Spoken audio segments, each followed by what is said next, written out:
Hello dear friend, Thakur coaching class में आप सभी का स्वागत है। डियर फ्रेंड, आज हम Maharashtra state board class fifth का सब्जेक्ट हिस्ट्री का चैप्टर नंबर 4 एवोल्यूशंस का लेक्चर नंबर आज हम अटेंड करने जा रहे हैं फ्रेंड।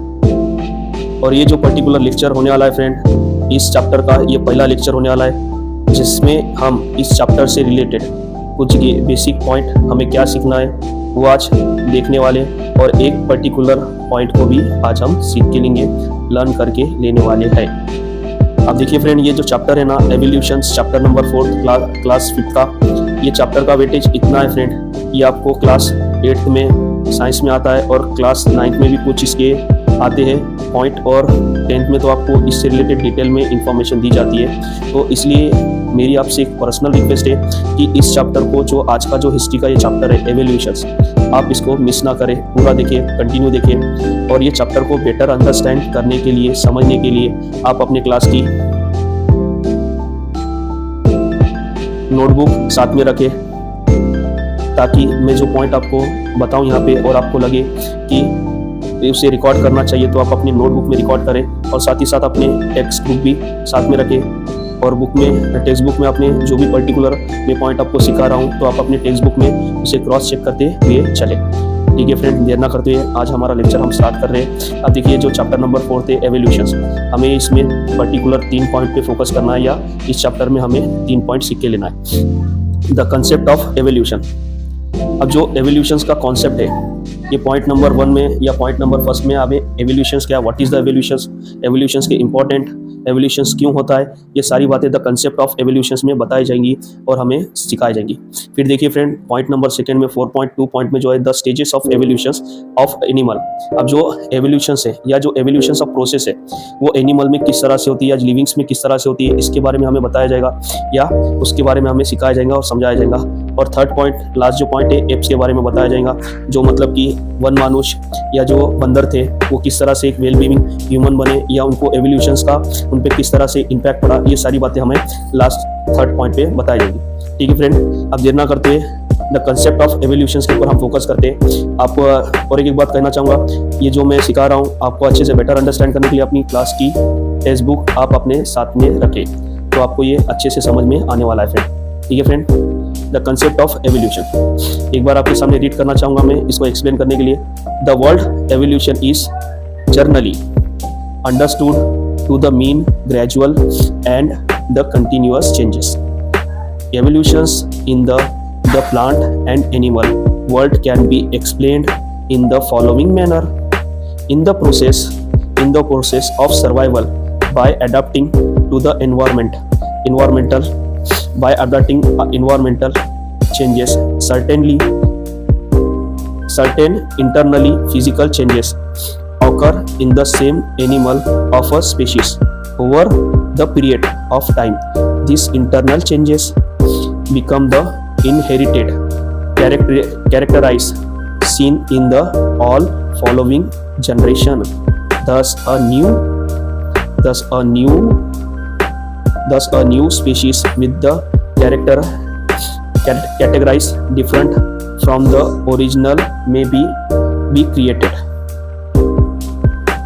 अब देखिए फ्रेंड, ये जो मैंने पॉइंट आपके सामने रीड किया इधर से लेके इधर तक, अब ये पॉइंट हमें ये बताता है फ्रेंड कि जो एवोल्यूशंस होता है हर एक इसमें, चाहे वो प्लांटेशंस हो या लिविंग्स हो, बर्ड्स हो या एनिमल्स, इसमें हर एक जो लिविंग्स रहते हैं ना हमारे अर्थ पे, उनमें एवोल्यूशंस होता ही होता है और उनमें चेंजेस होते ही होते हैं, ये यहाँ पे बताया जा रहा।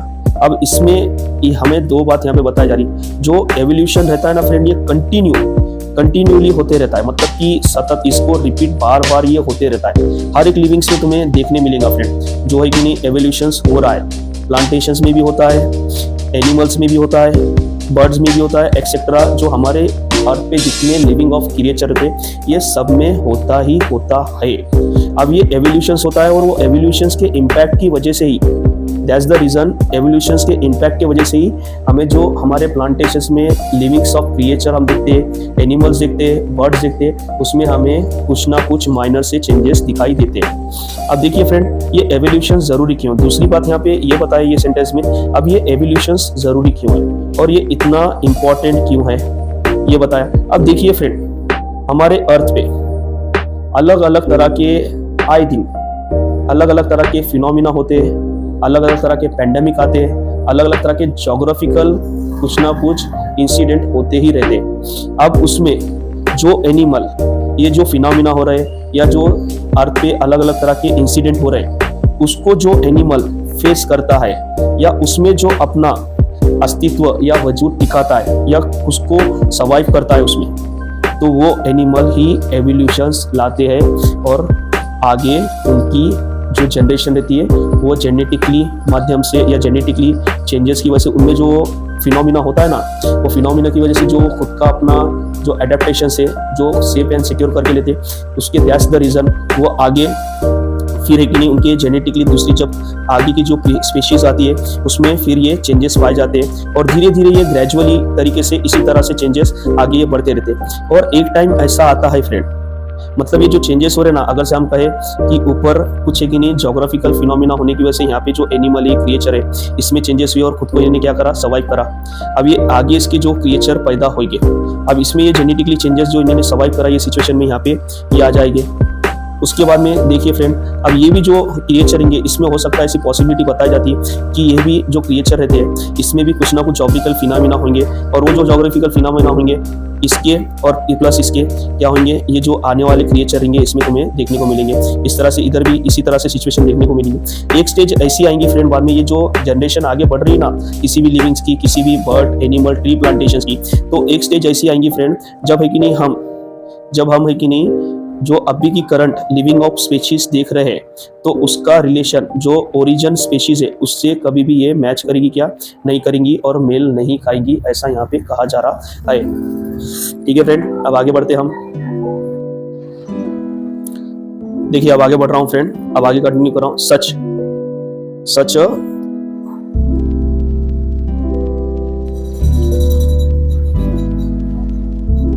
such a species is usually more evolved than the origin one. Sometimes the original species die out or become existent. Sometimes more than one species evolved from the original one. The first scientist to give the systematic explanation of the concept of evolution was Charles Darwin. अब देखिए friend, ये जो इस तरह का phenomena होता है हमारे अर्थ पे, अब ये जो अर्थ पे हमारे जो इस तरह का पर्टिकुलरली जो फिनोमिना हो रहा है या जो इंसिडेंट हो रहा है, उसमें आपको पहले ये बात क्लियर कर चुका हूँ कि जो मूल जो ये रहते हैं बेस के जो क्रिएचर रहते हैं उनसे जो बाद में एडवांस लेवल पे एक लॉन्ग टर्म पीरियड के बाद में कोई क्रिएचर तैयार हो रहा है जिसमें ग्रेजुअली एक या एवोल्यूशंस होते होते वो जो तैयार हुआ है इनमें एक जो लंबा गैप रह रहा है, तो इसके जो फर्स्ट जो लिविंग्स है उसके और ये जो एवोल्यूशंस की वजह से जो तैयार हुए वाले लिविंग्स रहते हैं ना, इनमें कभी भी कहा जाता है रिलेशन नहीं बनते हैं। हो सकता है जो लिविंग्स रहेंगे जिनसे ये जो लिविंग्स तैयार हुए वाले इन फ्यूचर में जब ये प्रेजेंट में जो लिविंग्स रहेंगे तो इनके संग आती है अवेलेबल भी पाए जाते हैं, मतलब कि जिंदे पाए जाते हैं, या इनका जो फॉसिल्स या एविडेंस रहता है या जो वजूद रहता है इस टाइम पे ये नष्ट भी हो गया रहता है या खुद को ये खत्म भी करके लेते वातावरण की वजह से, ऐसा कहा गया। और यही बात को सिस्टमैटिकली समझाने का काम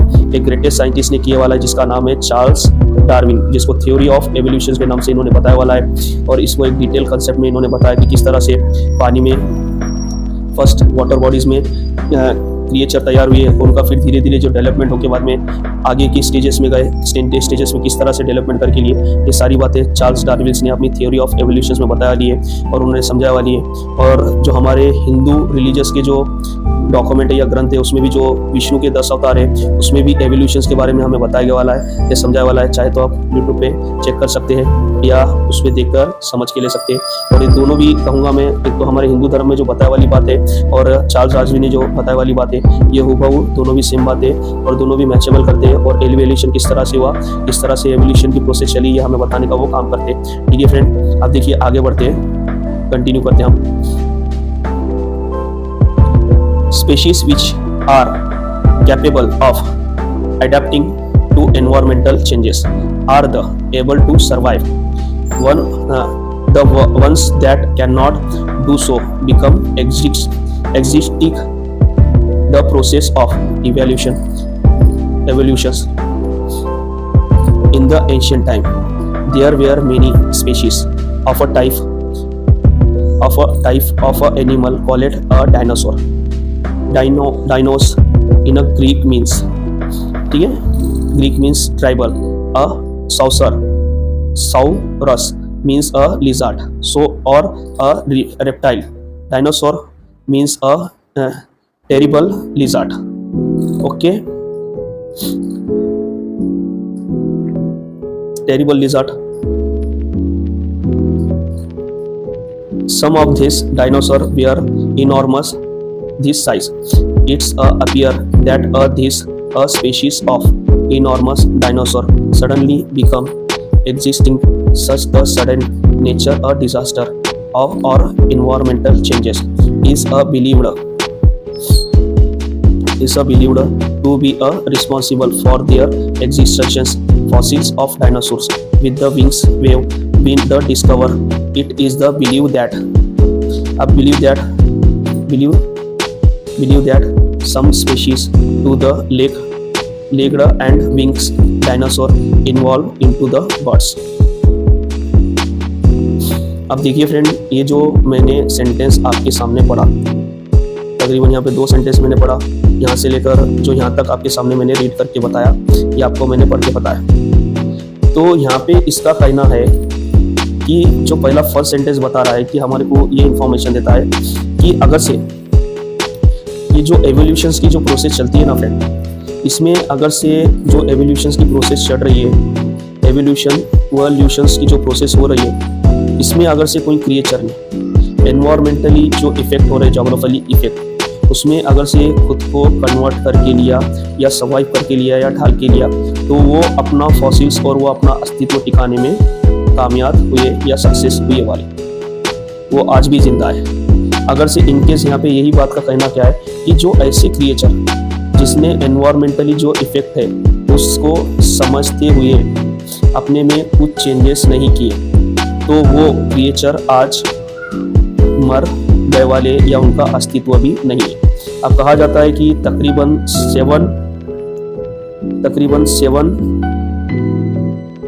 7 करोड़ ईयर अगो, 7 करोड़ साल पहले तकरीबन हमारे अर्थ पे इस तरह के जो क्रिएचर आप देख रहे हैं ना फ्रेंड, जिसे क्या कहा जाता, डायनासोर डायनासोर कहा जाता था। और ये डायनासोर हमारे अर्थ पे अवेलेबल थे, अलग अलग तरह के थे फ्रेंड, सब एक जैसे थे कि यहाँ पे नहीं, इस तरह की प्रजाति हमारे अर्थ पे अवेलेबल थी। और ये इतने जायंट थे फ्रेंड, आज के जो एनिमल या जो आप देख रहे हो ना क्रिएचर, ये भी इनके सामने तकरीबन छोटे छोटे पाए जाते थे, इतने बड़े जायंट थे। अब ये जो डायनासोर वर्ड है, इसे विशाल कहा जाता है कि एक ग्रीक वर्ड से बड़ी छिपकली या लिजार्ड कहा जाता है, उससे ये नाम इनको मिला हुआ है, या विशालकाय जानवर कहा जाता है इनको, इस तरह से ये दिए गए वाला है। अब ये इसमें जो फिनोमिना हुआ फ्रेंड हमारे अर्थ में, अब ये जो डायनासोर है ना, जो अब एक्सपर्ट का कहना है कि जो इनके टाइम पीरियड में जो फिनोमिना हुए वाला है, वो ये फिनोमिना को एडाप्टेशंस नहीं कर सके या उसमें खुद को सर्वाइव नहीं कर सके। इसकी वजह से इनका जो अस्तित्व है या इनके जो आज वजूद है, आज क्या हो गया वाला है, खत्म हो गया वाला है। इसलिए फ्रेंड चार्ल्स डार्विन ने भी कहा है, ऊपर के सेंटेंस में आपको पता है कि जो एवोल्यूशंस की प्रोसेस में जो क्रिएचर खुद को एडाप्ट करके लेते या कन्वर्ट हो जाते हैं, तो उनका अस्तित्व बचना पॉसिबल होता है। बाकी के क्रिएचर का अस्तित्व बचना पॉसिबल होता है क्या? नहीं। यहाँ पे यही चीज़ बताई गई वाली है। फिर उसके बाद में देखिए फ्रेंड, आगे यही बात कह रहा है, अगर से कुछ ऐसे जो फिनोमिना हमारे अर्थ पे हुआ है ना फ्रेंड, तो उसमें जो फिनोमिना हुआ, जो धरती पे वॉक करने वाले जो डायनासोर थे ये ऑल ओवर सभी क्या हो गए, डेथ हो गए, सभी की क्या हुई, डेथ हो गई ऐसा कहा जाता है। इसमें से कुछ डायनासोर जो फ्लाई करते थे यानी हवा में उड़ते थे, तो इस तरह के जो डायनासोर्स थे इनके कुछ जेनेटिकली चेंजेस आके फिर वो बर्ड्स में कन्वर्ट हुए ऐसा कहा जाता है। अब इस तरह के जो डायनासोर थे, जो हमारे अर्थ पे जो भी XYZ फिनोमिना हुआ, वो फिनोमिना में इन्हों सर्वाइव करे और आगे जाके अलग अलग तरह का बर्ड्स का निर्माण करे ऐसा कहा जाता है। और देखिए फ्रेंड, आज भी जब हम जमीन के नीचे जब एक्सकेवेशंस करते हैं या खुदाई करते हैं तो इस तरह के जाइंट तरह के डायनासोर्स के हमारे को स्कल्पचर या इसके जो फॉसिल्स ऑफ एविडेंस है या जो बोन्स है या हमारे को अर्थ पे मिलते हैं या पाए जाते हैं। चाहे तो आप इंटरनेट पे या गूगल्स पे सर्च करके इस तरह के जो अलग अलग तरह के जो डायनासोर्स के फॉसिल्स कहाँ मिले, किस तरह से मिले, ये सारी बातें आप देख सकते हैं। और ये तो एग्जांपल यहाँ पे बताया वाला है। और इस तरह के जो बर्ड्स थे फ्रेंड, ये बर्ड्स ही आगे क्या बोलते हैं, जो डायनासोर्स बर्ड्स थे यही आगे इन फ्यूचर में कहा जाता है अलग अलग तरह के बर्ड्स में इनका फॉर्मेशन हुआ या क्रिएशन हुआ कहा जाता है। ठीक है फ्रेंड, अब इसी के साथ जो आज का लेक्चर था मैं यहीं पे स्टॉप करूंगा फ्रेंड। और आपको ये लेक्चर कैसा लगा हमें कमेंट के थ्रू बताइए, कमेंट करके बताइए, कमेंट में बताइए कि ये लेक्चर्स के बारे में आपको कैसा लगा। उसके बाद में इस लेक्चर से रिलेटेड आपको जो भी प्रॉब्लम रहते हैं या डाउट रहते हैं तो हमें आप डेफिनेटली कमेंट करिए। आपके कमेंट का हम रिप्लाई करने की ज़रूर कोशिश करेंगे। और ये वीडियो को फ्रेंड लाइक ज़रूर करिए, क्योंकि आपके एक लाइक से हमें मोटिवेशन मिलता है इस तरह की वीडियोज़ बनाना और एजुकेशन वीडियो को बना के आपके लिए अवेलेबल करना। आप प्लीज़ फ्रेंड मोस्ट इंपॉर्टेंट इस तरह की वीडियो को लाइक ज़रूर करें। और फ्रेंड ये चैनल को ज़्यादा से ज़्यादा उन स्टूडेंटों के पास शेयर ज़रूर करें जिनको एजुकेशन की खास करके ज़रूरत है और जो एजुकेशन करना चाहते हैं, सीखना चाहते हैं और अपनी लाइफ में कुछ बनना चाहते हैं। उन स्टूडेंटों के पास ये चैनल को शेयर ज़रूर करें ताकि उनको सीखने में, टीचिंग में और एजुकेशन लेने में बहुत हेल्प हो। क्योंकि आज भी हमारे इंडिया में ऐसे बहुत से स्टूडेंट हैं जो इतनी फाइनेंशियल कंडीशन अच्छी ना रहने की वजह से उनका एजुकेशन ठीक तरह से प्रॉपर नहीं होता है और उन्होंने कहीं ना कहीं एजुकेशन में पीछे हो जाते हैं फ्रेंड। उन स्टूडेंट तक ये चैनल को ज़रूर पहुंचाए। ठीक है फ्रेंड, उसके बाद में एक लास्ट रिक्वेस्ट है आपसे, ये चैनल को सब्सक्राइब ज़रूर करें friend. Please our channel subscribe friend. ठीक है फ्रेंड, बाय, टेक केयर।